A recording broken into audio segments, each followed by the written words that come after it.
Shooting a TV series called 7th Street Theater. It's different. It's not necessarily the And providentially on. It's also this year, just a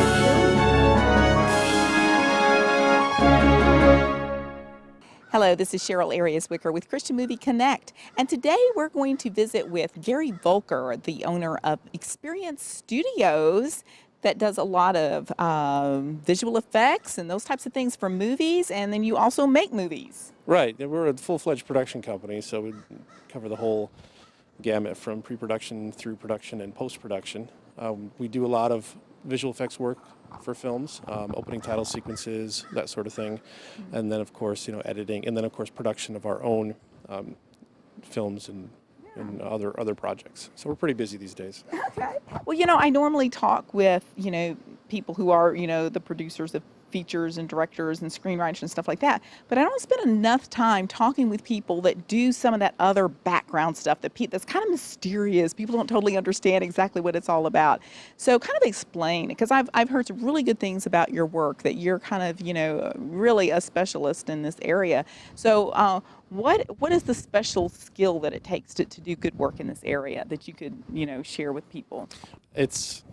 I always say visual effects and things like that are a lot like, magic tricks. There's no real magic to it. You just have to, any magic trick can be broken down into basic techniques and duplicated. If you know all the techniques, you know all the right ways to do it.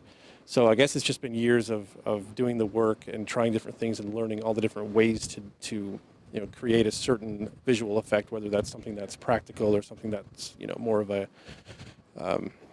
digital effect.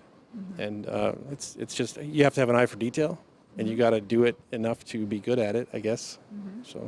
So if somebody was making their own movie and they wanted to try to do their own visual effects, do you recommend that they hire that out, or is it a skill that somebody, if they do a little bit of studying, that they could do a good job on their own?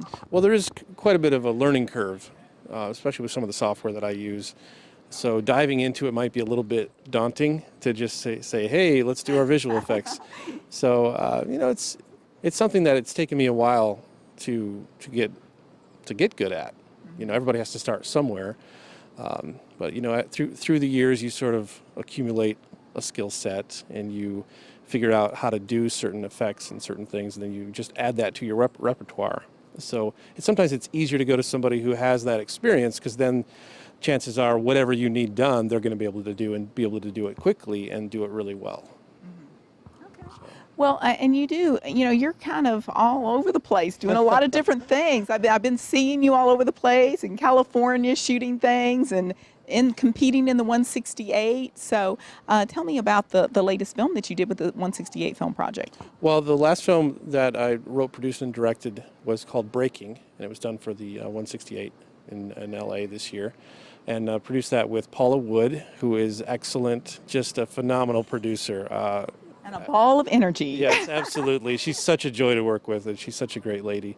And we worked on that. I flew her out from D.C., and we had our DP was Ryan Patrick O'Hara from L.A. We flew him up, and then we flew out. There's a lot of flying. There's a lot of plane tickets involved. Jason Hildebrand from Canada, we brought him out to play our lead, and then Francine Locke from Chicago, who did an amazing job. We flew her out to play the wife of Jason Hildebrand, and it was a great, talented actors there. We were very, very privileged to have them on board, and we just had a great crew up there in the Seattle area. We actually shot it all on location in Olympia, and just a great experience all around. We were nominated for 8 awards, including Best Film, Best Screenplay, and Best Sound, Best Editing, Best Scriptural Integration.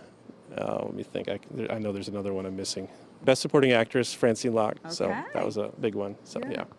Well, I would think that having been nominated for that many awards, you're probably maybe thinking towards a feature now?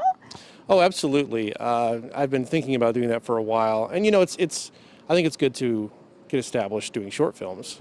It's a great way to get your work out there, of course. And then also it's better to make your mistakes on the short films where there's not as much time and money involved than to to do that, to try to attempt a feature-length film if you're not quite ready for it. But I've done quite a few shorts now, and that seems to be the next step. And I've gotten some good counsel in that area to say, hey man, you're ready. Go ahead and do a feature. So I'm excited about the future.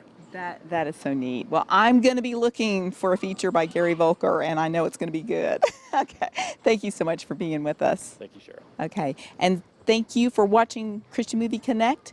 Tune in again next week. We always bring you great news and great personalities in Christian movies. Christian Movie Connect.